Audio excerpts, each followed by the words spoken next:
This is Audiobook Warriors. Audiobook Warriors presents an unabridged recording of Manacled by Senlinyu, narrated by Freya and directed by Prerna Upal. And now Manacled by Senlinyu. Chapter 49. Flashback 24. January 2003. When Draco stopped crying, Hermione withdrew her hand from his face, sat back, and studied him soberly. His expression grew guarded and bitter as he looked back at her. Her other hand was still on his shoulder. They stared at each other in silence for several minutes. Even the air between them felt raw. She had him. She'd done what she'd been ordered to do, but she had no idea how she could demonstrate it to Moody or Kingsley. How on earth was she supposed to demonstrate that she controlled him? "If you're loyal to the Order, why keep climbing rank?" she asked finally. His eyes were like mirrors, his expression mask-like again. He smirked at her. "It was obvious that my offer was only accepted out of desperation. The Order of the Phoenix, as an organization, may be able to keep its word, but Moody and Shacklebolt are strategists. Claiming they could get me pardoned if the Order won is almost laughable. I assumed that once I outlived my usefulness, you'd blow my cover, so the Order could take advantage of the disorder following my death. Therefore," his mouth twisted faintly, "I tried to position myself in order to maximize the potential fallout." Hermione's hand on his shoulder tightened slightly. "Why kill Gibbon?" His eyes narrowed. "I was wrapping up unfinished business. He'd offered suggestions for how my mother should be punished." "So you dismembered him?" Draco's expression was suddenly cold as ice. "How many spies do you have?" "None with such access as you. Why did you dismember Gibbon?" He was silent for several seconds. "I wanted to see if I could get his dark mark off. I tried to find a way to do it before my mother died.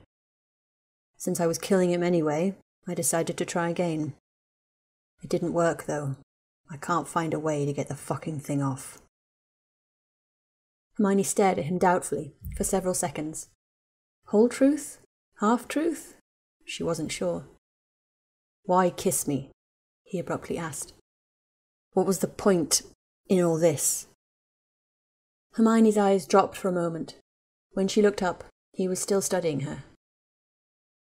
"I didn't know that you were supposed to die from your wounds. Apparently it was obvious, but I didn't realize it." Draco laughed faintly. It was slightly dead-sounding. "They didn't expect me to succeed in healing you. Once it became clear that you weren't dying, and you were continuing to climb rank, and appeared to be trying to remove your dark mark, the Order concluded that you were trying to position yourself to overthrow your master, that you had only been aiding the Order to play both sides against each other because you wanted to be the next Dark Lord." He gave another, faint, dead-sounding laugh. "Did you think so too?" "No, I didn't, but because I healed you, I'm regarded as compromised. I'm not... My opinions are no longer considered reliable. I was given until the end of the month to demonstrate that I could control you. I think..." Hermione gave her own bitter laugh. "I think it was their way of letting me say goodbye." "So that was a goodbye, fuck? Payment for services rendered?" His mouth curved into a sneer. "No, it was..." Hermione's jaw trembled, and her eyes dropped away. That wasn't what it was." Her fingers twisted in the fabric of his robes, and she stared at him.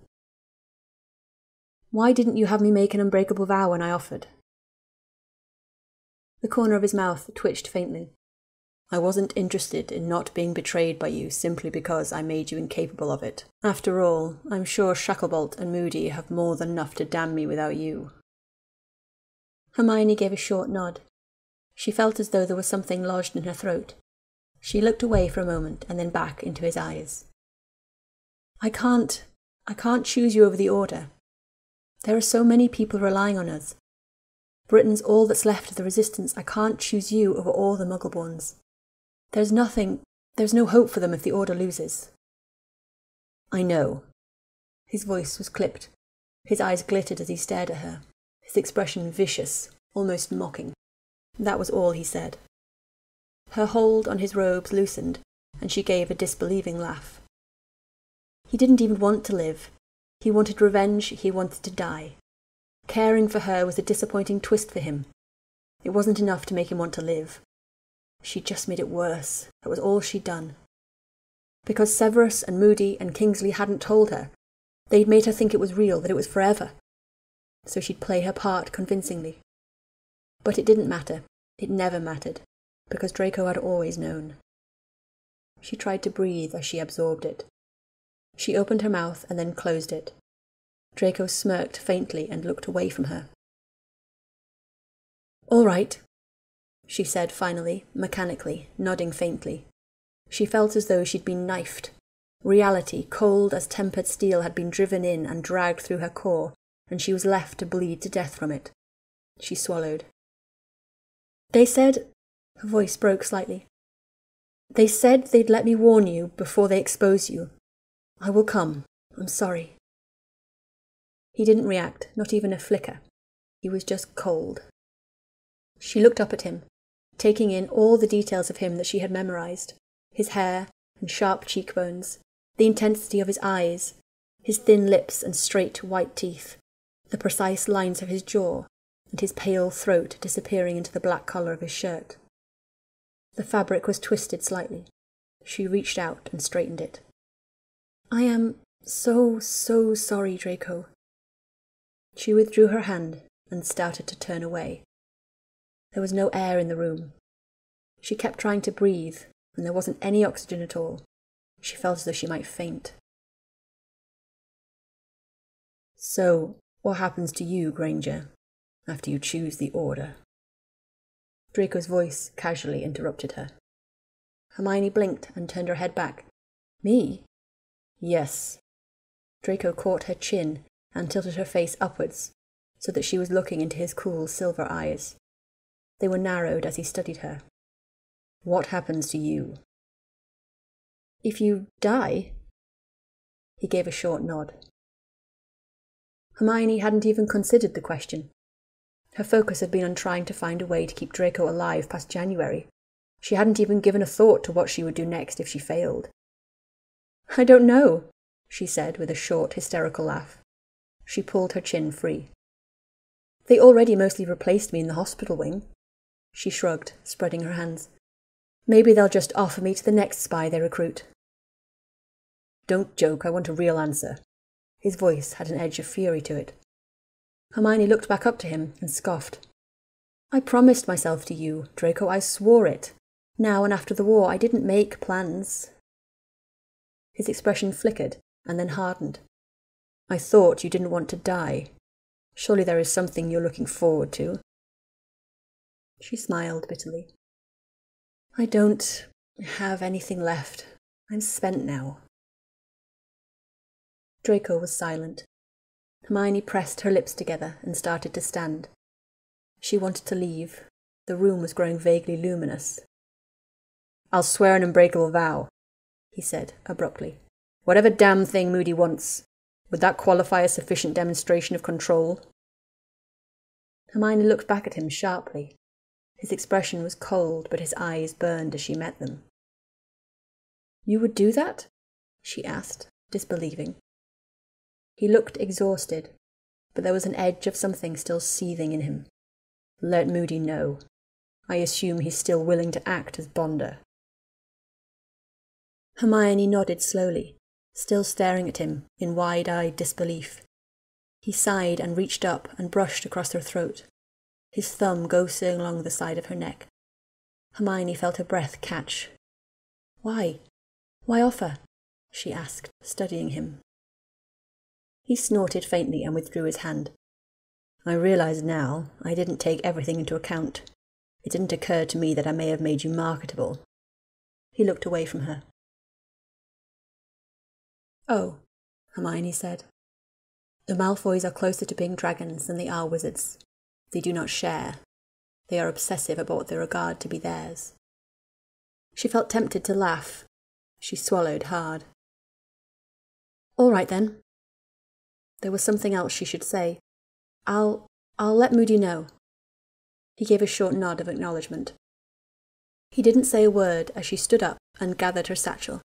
His hand twitched slightly as she turned to walk away. He didn't look at her as she stepped through the doorway. When she pulled the door closed, he was still leaning against the wall, staring blankly at the floor. So pale he could have been a ghost. Hermione stood outside in the rain for several minutes, trying to regain her bearings. She drew a ragged breath. She felt as though she were on the edge of a precipice, and she still wasn't sure if she was going to fall from it. She took another deep breath and apparated to Spinner's End. The windows of the house were dark. She sat on the step in front of the door. She was soaked to the bone when the door behind her abruptly opened. Severus stared down at her with a cold expression. She huddled away. Is there a reason you're endeavouring to contract pneumonia on my doorstep? Hermione stood up and looked at him. There was rainwater streaming down her face. Wizarding folk are immune to pneumonia. He rolled his eyes faintly and opened the door wider. I'll assume it's urgent, given your lack of invitation. Hermione cast a drying charm on herself as she stepped through the door and followed Severus into his sitting room. He flicked his wand carelessly and started a roaring fire in the hearth without glancing at her. Then he began gathering up strewn books. There were piles on the sofa and armchairs. He started returning them to the crammed shelves where they belonged. Hermione's hands were aching faintly with cold, and she held them out towards the flames for several moments before she spoke. It was Narcissa, she said finally. She was the reason. Really? Severus's sceptical voice came from somewhere behind her. Tom had her in a cage when Draco returned from school after 5th year. She wasn't let out until Draco killed Dumbledore. Is it true that she nearly died when she was pregnant? There was a pause. Hermione listened to the sliding sound of book covers shifting against each other, and the faint thump as the books bumped into the back of the shelves. It is, Severus said after a moment. It happened near the height of the war. Lucius believed he was going to lose her. Even after Draco was born, there was a period when she wasn't sure she'd survive. Hermione nodded faintly. Draco said that Lucius made him swear he'd always take care of her. He said he tried to send her somewhere safe, but she wouldn't leave without him. Did any marked Death Eaters die suspiciously the way Gibbon did, back before Lestrange Manor burned down? The sound of reshelving stopped. Now that you mention it, there were several who disappeared. Travers, Pettigrew, and Jugson most notably. Severus's voice was on the other side of the sitting room. Hermione stared into the fire. He was trying to find a way to get the mark off so he could run with her. Spying was always just revenge. Severus said nothing and continued reshelving. Hermione wondered if he believed her. Compromised, unreliable. He probably thought she was just there to beg. He said he'll make an unbreakable vow, whatever Moody wants. There was silence. Then a hand wrapped around her shoulder, and Severus turned her suddenly to face him. His onyx eyes glittered in the firelight. He appeared to be taking in her appearance for the first time. His expression was aghast. What did you do? Hermione looked up at him steadily. I accomplished my mission. I made him loyal. Severus touched the side of her head. Her braids had been pulled apart, and sections hung haphazardly. She flushed and jerked her head away from his hand. His hold on her shoulder tightened, and he herded her further into the light, tilted her head back and stared at her, his nostrils flaring slightly. Hermione didn't want to be looked at. She tried to twist away. Can I use your bathroom? I couldn't go back to Grimmauld Place like this, and I didn't have anywhere else to go. Severus's hand on her shoulder tightened for a moment, as though he were hesitating. His mouth was pressed into a hard line, and he started to speak as his eyes darted down over her again. Hermione turned her head away to avoid watching his face, hunching her shoulders and curling defensively inward. His hand on her shoulder released, and he slowly stepped back, gesturing down the hallway. Hermione turned without a word and walked out of the sitting room into the small bathroom near the kitchen. As she locked the door, she stared into the mirror. She looked so pale she was nearly grey, but her lips were reddened and bruised. Her braids looked like a bird's nest.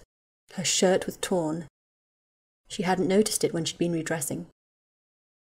She shoved her trousers and knickers down and banished the mixture of blood and semen collected there. It had grown cold against her skin, and she hadn't been able to ignore it. Not in the shack. Not in the rain waiting for Severus. It was just there, as a cold reminder against her flesh. Her hands were shaking faintly as she jerked up her trousers. She repaired the tear in her shirt, and then reached up to remove the hairpin still holding up her hair. Her lips were trembling, and the corners of her eyes pricked as she rapidly unbraided her hair and then carefully braided it up again. She was not going to cry. She was not. She kept repeating the resolution. She tried to occlude everything that she didn't want to think about, but the walls wouldn't stay. She bit her lip as she coiled the long braids carefully at the base of her neck and repinned them. She stared at her reflection again. She was thinner than she had been when she'd first seen Draco in March. Her cheeks were hollowed and her collarbones stuck out starkly. She bruised easily. Stress had carved her away, bit by bit. She reached into her satchel and pulled out a small jar of murtlap essence, spreading it across her lips as she watched the colour slowly fade. Then she dabbed a few spots along her neck. She walked back out of the bathroom. Severus was in the kitchen. There were several small cauldrons bubbling. When he turned and saw her, he immediately snatched up several vials and came towards her. "Take these," he ordered. Hermione looked at the vials placed in her hands. Draught of peace, to make her hands stop shaking. A contraceptive potion, and a pain relief potion. "I don't need this one," she said, handing the contraceptive back. "I've already been taking it." Severus's expression barely rippled as he took it back and slipped it into his pocket. "What happened?" Severus asked after she downed the draught of peace. His tone was softly murderous. Hermione avoided his piercing gaze and unstoppered the pain relief potion. "I don't know why you're upset. Didn't you expect this to happen from the very beginning?" Severus was silent for several moments. "I've been on call, the evening you first went and every Tuesday morning until my shift in the labs." "Oh, I didn't know that." She glanced around the room, wondering why no one had told her. Then again, apparently they didn't tell her anything. A useful tool. She had thought Severus, at least, had regarded her as more than that. She pressed her lips together. There was a small barrel of dragon claw ooze on the worktop. She stepped over and looked at it. It was Peruvian viper tooth. Expensive. Good for restorative potions, strengtheners, and gave an additional kick to pepper up when dealing with black cat flu. She removed the cork and sniffed it. "Hermione, what happened?" She stilled and replaced the cork. Severus almost never called her by her first name. She looked over at him coldly, but her jaw trembled. "I told you he wanted me. Today he gave in." Her eyes dropped away. "It was just abrupt. He didn't know that I hadn't before. I was afraid if he knew he'd stop. Last time, when he kissed me, and I hesitated, he didn't come back for over a month, so I couldn't let on. I was afraid he'd never come back if I did." Severus said nothing. Hermione pressed her hands against her collarbones. "He was so upset afterwards, I thought he might actually faint. Then everything just sort of poured out of him. I don't think he's ever told anyone before. He started crying when he told me about Narcissa. He's been waiting for us to sell him out. That's why he kept climbing. He figured the more important he was, the greater the blow for Tom when he died." There was a silence, punctuated only by the faint bubbling of the cauldrons. Hermione didn't know where to look. She didn't know what to do. She could feel Severus staring at her, his eyes sceptical. Compromised. Unreliable. She bit her lips together and turned away. After a minute, Severus gave a low sigh. Hermione looked back at him, her heart rate shooting upwards. If he's suicidal, why is he offering to make an unbreakable vow? Severus's expression was unreadable. Hermione's mouth twitched, and she twisted the edge of her shirt in her hands. Well, now that he can't deny the obsession to himself, I don't think he knows how to let go of it. Now that he's given in. I don't think he has any kind of moderation on how possessive he is. Even before he got the runes. I may not have made an unbreakable vow, but I swore myself to him. He regards me as his. I think that's what changed things. Hermione looked away, twisting her fingers in her hand. Will you tell Moody? I don't think he believes anything I say now. But I did what I was told, so you can't, don't make me... Her hand started shaking again. I'll speak to Moody, Severus said. You did enough. I didn't expect that you would. His voice faded for a moment. If he agreed to make the unbreakable vow, that is more than enough. Hermione nodded repeatedly, glancing blindly around the room. All right, I'll go then. You will wait, Severus said firmly. Hermione stood, awkwardly, and he stared at her and seemed on the verge of saying something. He reached towards her, but stopped when he got within an inch of her shoulder. He curled his hand into a fist and withdrew it, still peering down at her. He blinked and started again. Would... Severus appeared to be at a loss for words for the first time in his life. His mouth twitched repeatedly. Do you wish to... He trailed off for a moment. Do you want to talk about... it? Hermione stared at him, horrified. No! He looked visibly relieved, gave a short nod and glanced around the kitchen. You're not injured, are you? Do you need me to... He wasn't violent, she said sharply, cutting off Severus's question. She folded her arms around herself and jerked her head. Her voice was very tight, as though her throat couldn't relax. It was just abrupt. Severus looked down and straightened the cuffs of his robes for several seconds. Then he turned sharply and swept over to the cauldrons, flicking his wand over several and then swirling their contents with the stirring rods. He peered down at them. He waved his wand, summoned a set of vials from a cabinet, and ladled the potions into the vials, stopping them all with practised ease. Severus turned towards her, and his expression flickered, revealing a grief that Hermione had only ever caught glimpses of. He walked toward Hermione, and stopped less than a foot in front of her. There was a pause. He looked down and shuffled the vials in his hands. These should relieve any residual discomfort from the breaching. Hermione felt her face grow hot and stared at the potions in his hands. She recognized them.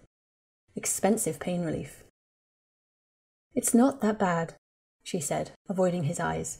Besides, I can make my own potions, Severus. His expression grew cold. You are allowed to have other people care for you. I know you well enough to know that you wouldn't make these potions for yourself, because many of the ingredients are imported. Take them unless you prefer I send word to Minerva about what you did today. At that threat, Hermione snatched the vials out of his hands and shoved them into her satchel. She looked up to find Severus still staring down at her. His expression was unreadable. What is it? Are you all right? His voice was soft. Hermione stood staring at him. No, she wasn't. She didn't know when she'd last been all right. She didn't know how to be all right anymore. Severus's expression was visibly concerned, and it made Hermione flinch and bristle inwardly. She had parents who were alive and happy, even if they wouldn't ever remember having a daughter. She had parents. She didn't need new ones. She didn't need more people who cared for her by telling her she was making the wrong decisions. She already had Minerva, Harry, and most of the Weasley family doing that. I'm fine, she said stiffly. I wasn't trying to make it seem like I did anything monumental. I just needed a bathroom so I could fix my hair. He sighed. He hesitated and fell silent. What? she asked nervously, after he stayed silent and just kept staring at her with an expression of conflict in his eyes. Was it not enough? Maybe an unbreakable vow wouldn't be enough. There was something else she could do? She swallowed repeatedly and tried to think, twisting the strap of her satchel tightly across her fingers. Maybe, you are without doubt the most exceptional asset the Order possesses. I am sorry for that. Hermione's hands stilled, and she stared at him for a moment. Then she choked slightly and burst into tears. He stood watching her cry for several minutes, before hesitantly resting a hand on her shoulder. The next week, Moody accompanied Hermione to Whitecroft. They stood together, silently in the rain, until the door swung open and the shack slowly bled into view. Draco stood framed in the door, staring at her. Hermione walked toward him, the uneven tread of Moody's steps behind her. When she reached the steps, she paused and looked up at Draco. He didn't meet her eyes as he stepped back to give them space to enter. He looked gaunt, tired, but she could feel his eyes on her. If Moody had any reaction to the shack, it was not visible in his expression. He glanced around at the walls and then studied the floor for a strangely long time. Hermione looked down. As her eyes swept across the room, she noticed with horror that there were spots of blood on one of the floorboards. She wasn't positive, but she thought it was approximately where she'd been on the floor when she and Draco had had sex. She looked up sharply. Draco was also looking at the floor, and appeared to have just noticed it too. He paled noticeably, and his expression grew black as he looked up at Moody, who was still silently studying the floor. Hermione felt ready to die from the embarrassment, while Draco appeared to be on the verge of exploding with rage by the time Moody looked up from the floor and stared at Draco. The air was tense, deadly, like a forest going abruptly silent, defined by what was absent. The air between Draco and Moody was deathly cold. Hermione's heart was pounding as she stood between them. Neither had their wands drawn, but Hermione felt as though an unexpected sound might cause them to whip it out and avada each other. "You'll make the vow?" Moody asked, after several moments of silence. "Isn't that why you're here?" Draco said, sneering. Moody gave a sharp nod and then, with deliberate slowness, drew his wand. Draco's expression further tensed, but he didn't so much as twitch. "Take each other's right hands," Moody instructed in a gravelly voice. Hermione lifted hers, and Draco reached out and took it. His eyes shone silver as his fingers wrapped around hers. "Kneel," Moody said, after a moment. Hermione dropped to her knees and Draco did the same across from her. Moody lowered his wand and rested the tip against their conjoined hands. Hermione stared at Draco, and her hand shook faintly in his. "Will you, Draco Malfoy, aid the Order of the Phoenix in defeating Lord Voldemort to the best of your ability?" His eyes met hers. "I will." At his words, a thin tongue of red flame issued from Moody's wand and wound its way around their hands. It was hot enough to burn, but neither of them flinched. "And after his defeat, will you promise never to claim his power or become a Dark Lord?" Draco didn't hesitate. "I will." A second flame twisted itself around their hands. Hermione gripped his hand for a moment longer and then let go. The strands of flame tightened around their hands for a moment and then sank into their skin. As Hermione drew her hand away, it almost felt as though there were threads joining them that snapped as their hands parted. There was a pause, and Draco stood and stared at Moody again. "You can go, Granger. I believe Moody and I have things to discuss," Draco said without looking at her. Hermione hesitated. "Go, Granger," Moody said. "You can return to the safe house." Hermione turned reluctantly and left. Draco didn't look at her as she pulled the door shut. He was glaring at Moody. Moody returned to Grimmauld Place an hour later. Hermione was waiting on the stairs. She didn't expect him to tell her what he and Draco had discussed in her absence, but she hoped he'd at least give her some indication. He stared at her for a moment after closing the door. "Good work, Granger." Then he walked further into the house without another word. Not me, not Hermione, you. Make sure you subscribe to this channel and tap that bell. Thank you very much.